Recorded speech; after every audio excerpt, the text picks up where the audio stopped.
All right, I'm going to go ahead and get started here. So one of the things that we want to do when we're trying to decrease our blood pressure is decrease that saturated fat. And the reason is because saturated fat can cause that thickening in the heart arteries, that what they call hardening of the arteries. It can lead to those plaques, and that makes our vessels more rigid. So we want to try to keep our vessels pliable and the blood flowing more smoothly. So that's Hmm. why decreasing saturated fat can really help. So let's just talk a little bit about fat, because so I have clients in here that want to go really low on fat, and I tell them, that's not a good strategy either. We want to eat healthy fat. So functions of fat is for energy storage. We can store more energy as fat than we can as carbohydrate in our body. So we first burn through the carbohydrate in our liver and our muscles, and then we start to burn that fat. So the fat is really the thousands and thousands and thousands of calories of storage of energy that we have. So, Hmm. and we all know that fat stores quite easily in our body. So it's a very efficient storage method. Um, we also want fat in our diet for helping to absorb the fat soluble vitamins. So vitamins A, D, E, and K are all fat soluble. So when I take my vitamin D in the morning, I like to take it maybe with some egg or something with some fat in it to help it absorb in my body. And then we also use fat for insulation and protection in the body. So if you think about our skin, we have this subcutaneous layer of fat that helps protect our bones. We also store visceral fat around our centers, around our middle, which helps protect our organs. And we know that we don't want that visceral fat to get too high around the center because that can lead to the metabolic syndrome. So the high blood pressure, high cholesterol, high blood sugar, all those things. So we do want some there, but not too much. It's also involved in hormone regulation and signaling, and it contributes to that desire to want to eat. So if you think about a ribeye steak and all the marbling in that steak and just how juicy that makes the steak and how tasty. And then think about butter, when we add Hmm. butter to food, how it gives it so much flavor. So it contributes to that taste, and then also the satiety, because fat's going to have 9 calories per gram versus carbohydrate and protein, which have 4 calories per gram. So it's higher in calories and also gives us that satiety that we're looking for. It also provides essential fatty acids in our body. So the fatty acids our body cannot make. And I've got those listed here. Alpha linolenic acid, which is also known as ALA, it's an omega 3. So we need to take that into our body. Flax seeds, pumpkin seeds, walnuts, those are all great sources of the ALA. We also have under that category EPA and DHA, and we call those conditionally essential fatty acids because our body's not very efficient at making those from the ALA that we're taking in. So that's why they really recommend that you get some fatty fish into your diet. So salmon, tuna, mackerel, sardines, black cod, those are all great sources of that fatty omega 3 that is healthy for us. Um, the other one is linoleic acid. That's an omega 6, and that's found in our vegetable oils and many of our nuts and seeds. And we don't tend to be short on that one because if we eat any processed foods, a lot of times they add safflower oil or sunflower oil or something like that. And in fact, we tend to get about 20 times the amount of omega 6 to omega 3 in our diet. And so they recommend that we try to reduce the amount of that omega 6 and increase the amount of the omega 3 that we're taking in. Does omega 6 include olive oil and that kind of oils too? No, so those would be what we call monounsaturated fats. So it's a whole different type. These are going to be Okay. these are going to be polyunsaturated, but I'll talk about those here too. So, yep. But those are, yeah, those are other healthy fats we want to get in. Um, so actually, from a dietary speak, we don't need to take in any saturated fat because our body can make saturated fat and store it.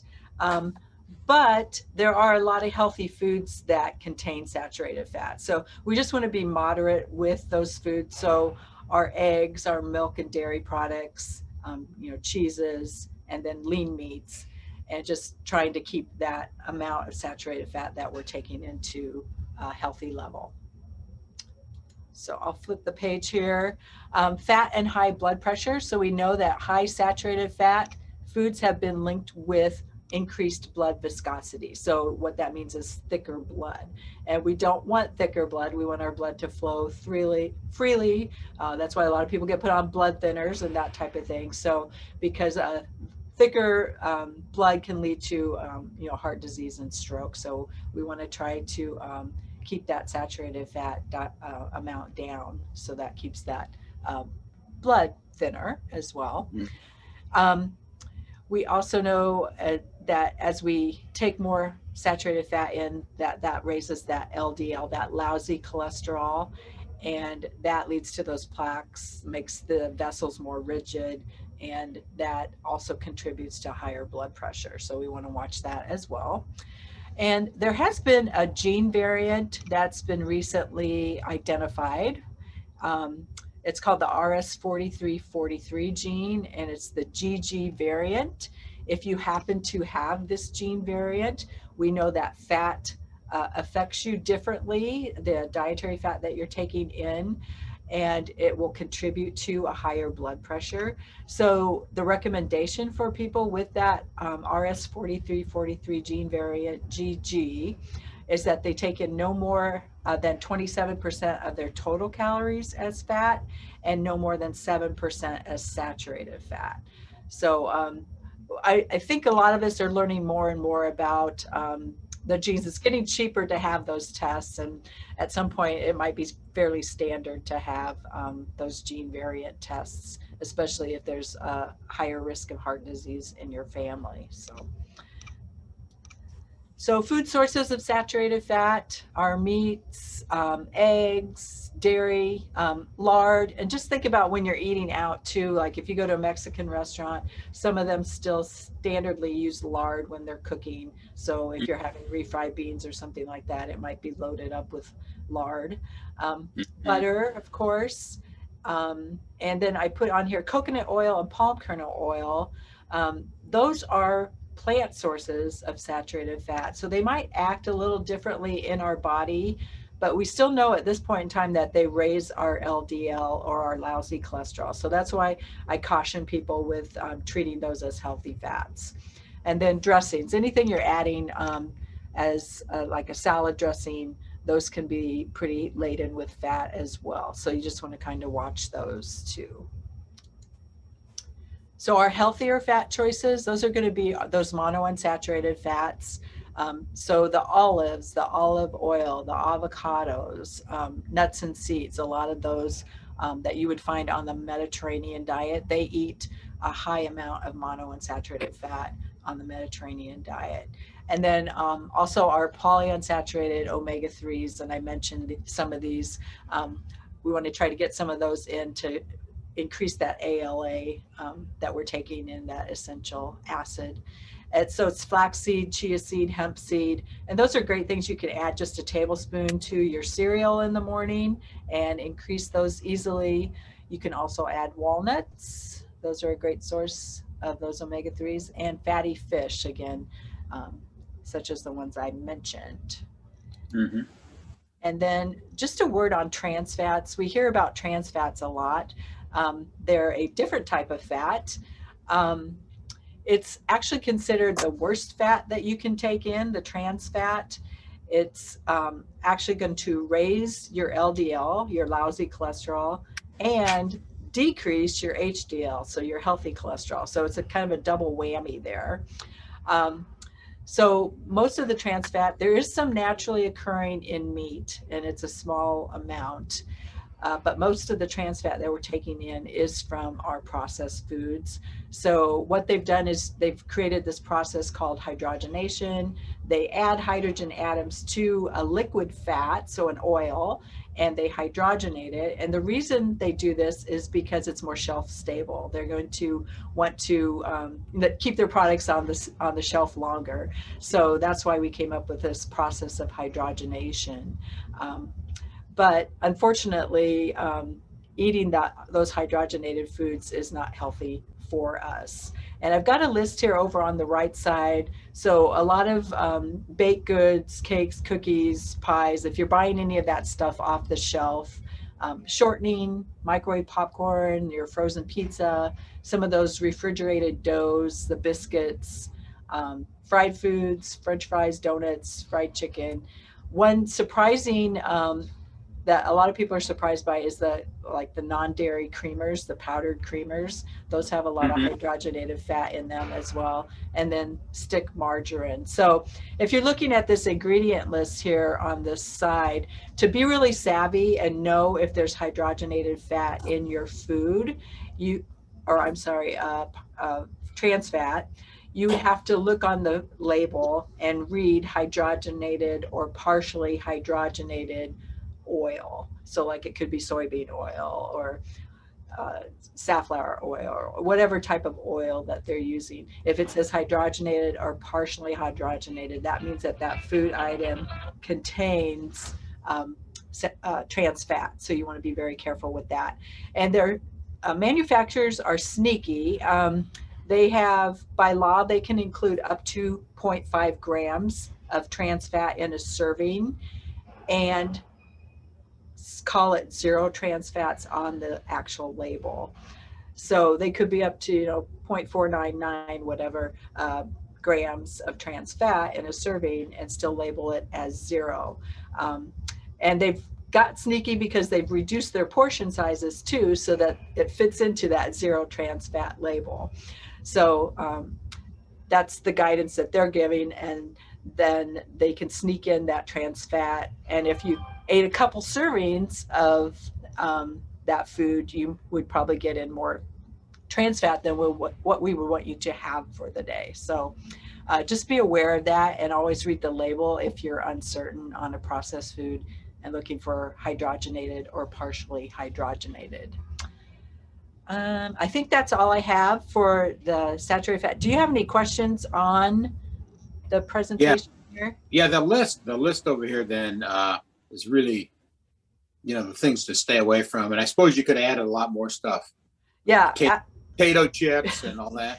yeah, absolutely. A lot of that stuff is going to have partially hydrogenated oils in it. So you just really want to pay attention. And then with high blood pressure too, you got to watch that sodium intake as Right. well. So Right. yeah, so you got to just kind of be careful with that. But yeah, there's tons of foods out there that have some trans fat in it. And the guidance is really that we get zero. Again, you're going to get some naturally in meat and dairy products, but we don't want you getting it added from our processed foods as well. Hmm. Okay, so you want to relax? Okay. I'll just keep this up so you don't have my big mug on the page here. But so autogenic training, I kind of got interested into it because they were talking about how it is helpful with anxiety, depression, seasonal affective disorder. And it was discovered, or kind of grew out of the 1930s. A psychiatrist was giving hypnotizing some of his clients to help them with relaxation.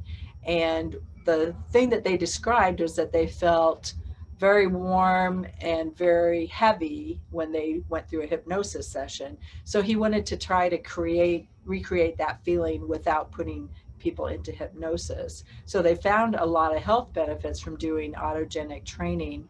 I have an app called Mesmerize, and it has some autogenic training on it. And I think as a Collins employee, you might be able to get the Calm app CALM. I don't think it has autogenic training on it, but you could probably also find some videos out there on YouTube or Hmm. listen to mine as well. But what I'm going to do is play, and this one's 11 minutes. If I can get there.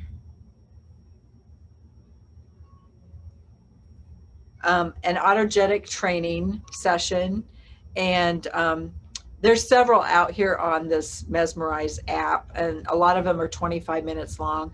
I like to listen to one of these, like the longer one, as I'm falling asleep, because it just allows me to kind of go through progressively different parts of the body and feel that heaviness and warmth that helps you Hmm. to fall asleep as well. So let me find this. Usually fall asleep before the 25 minutes is up. Oh, absolutely. Yeah. The 11 minutes might not do it, but the 25 minutes will Uh, definitely.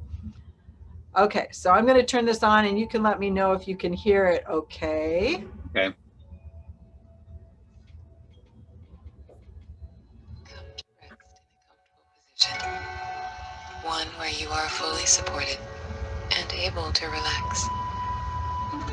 Are you able to hear Allow that? your spine Yes. to be straight Okay. and your abdomen to expand and contract completely. So you can do this sitting up, but again, I like to do it laying down right before bed. Uh-huh. Bring your focus to what is happening right now, in this instant. No need to grasp at fleeting moments. Just rest your awareness in the now, which is always changing and yet constant. And with this present awareness, notice your breathing. Notice each breath as it comes and goes, feeling the gentle rhythm of it. All you need to do right now is just notice the tempo of your breath and see if you can bring some ease to the experience. You have within you the capacity to relax, and I am simply a guide, showing you the old paths grown over with the vines of forgetting.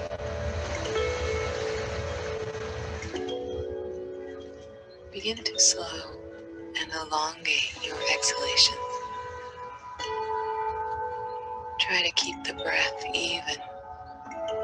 There's no need to hold or pause. Just let the air flow with as little resistance as possible. Let your abdomen expand and contract with each breath. And you can let your breathing provide the rhythm as you say some simple phrases to yourself. So begin to repeat to yourself the following statements. My arms are heavy.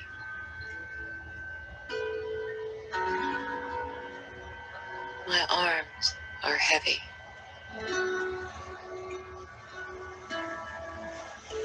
See how much you can feel this. If at first you just need to imagine that you feel it, that's perfectly okay. It may take some practice. Again, my arms are heavy.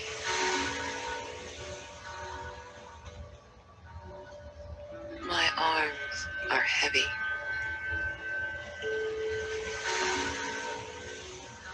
Seeing if you can feel the sense of weight. My arms are heavy.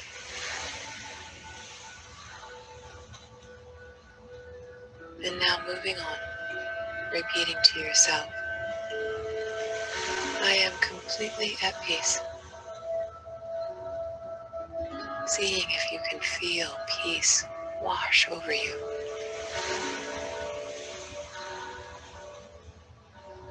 And now saying to yourself, my arms are warm. My arms are warm. My arms are warm. can you generate a feeling of warmth in your arms? And now continuing to repeat this phrase to yourself.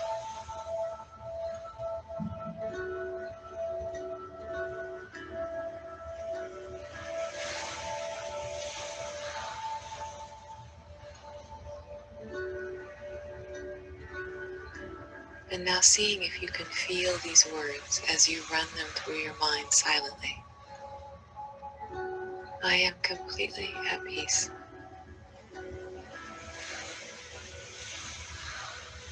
And noticing how that makes you feel. Maybe feeling a little change compared to when you started.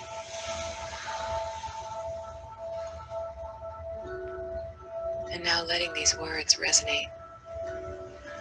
My heartbeat is calm and regular. My heartbeat is calm and regular. My heartbeat is calm and regular.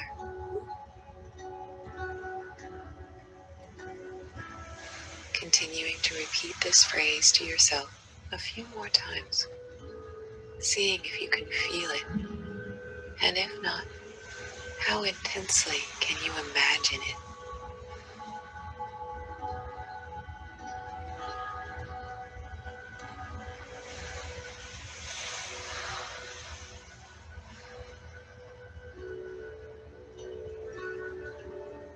And now noticing your breath gently in your abdomen and saying to yourself, my body breathes.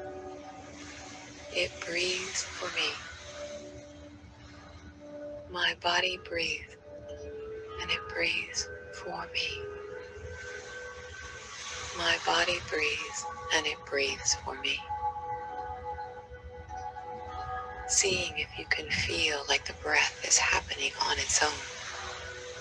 A natural rhythm, a full cycle. My body breathes, it breathes for me. And while you continue, let this feeling grow.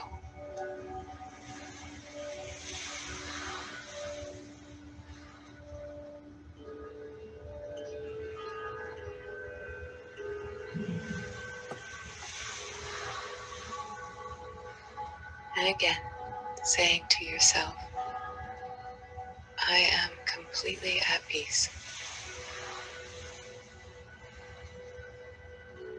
And now seeing if you can feel, or even just imagine, warmth is radiating over my stomach.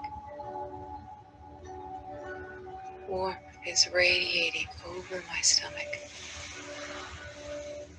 Warmth is radiating over my stomach. Can you feel the warmth? Can you at least imagine it?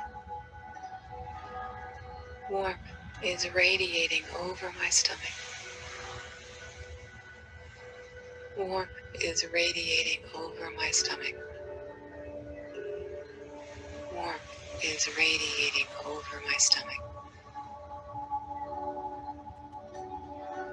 And again, repeating to yourself, I am completely at peace.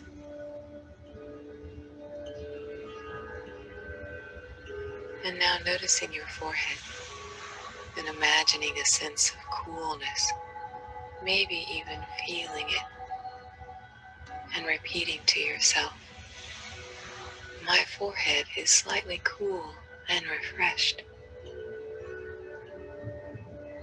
My forehead is slightly cool and refreshed. My forehead is slightly cool and refreshed. Relaxation is a kind of return and also a renewal. There is always a sense of both letting go and coming back to something familiar that had been lost. My forehead is slightly cool and refreshed. My forehead is slightly cool and refreshed. My forehead is slightly cool and refreshed. And one last time, repeating to yourself, I am completely at peace.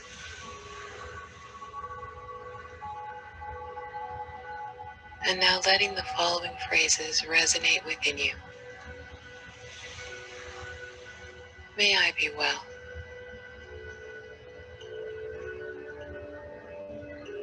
May I be peaceful and at ease.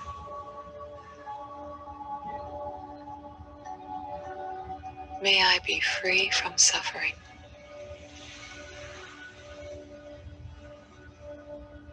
May I be happy.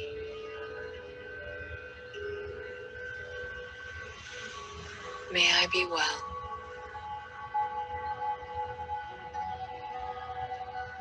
May I be peaceful and at ease.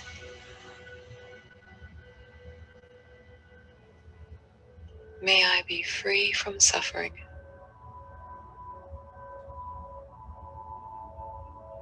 May I be happy.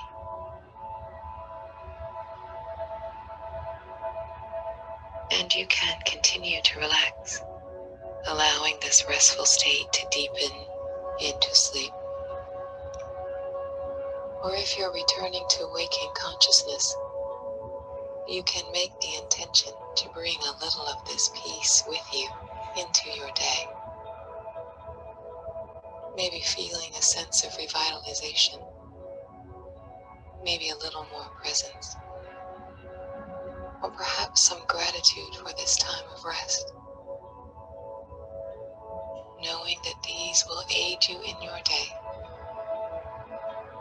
And now when you're ready, bringing some energy and movement gently back into your body, noticing how you feel, noticing where your mind goes, and continuing to foster the inner space that you've created.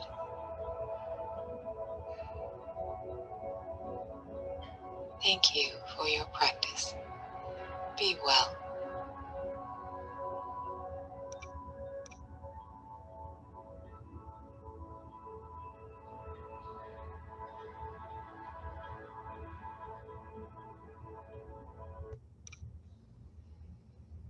And you can just start to bring yourself back.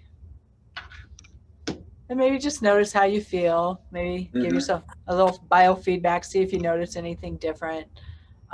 Again, I particularly like that one before bed.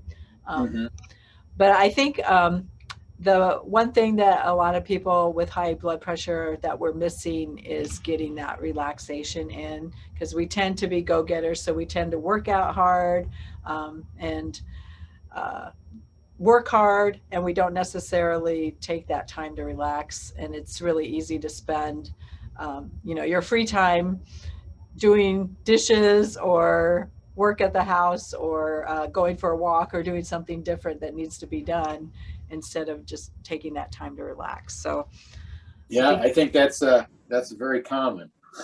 yeah, super common. And I think especially at midday, if we can take a little break and relax, right. Because just to give yourself that mental break from work and kind of rejuvenate yourself a little bit. So again, finding what works for you is important. So, all right, Jim, well, I'll let you get good. Yeah, you might have to experiment with some other ones. I'll try to put a couple more out in our group scroll that we can try.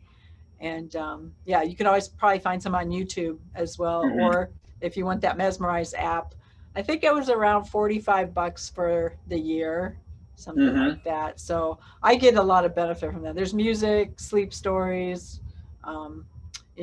breathing techniques, and different types I'll of check training. into it. Yeah, you might want to look into that. So, okay, well, I'll let you get going. Hey, I had one question. Sure.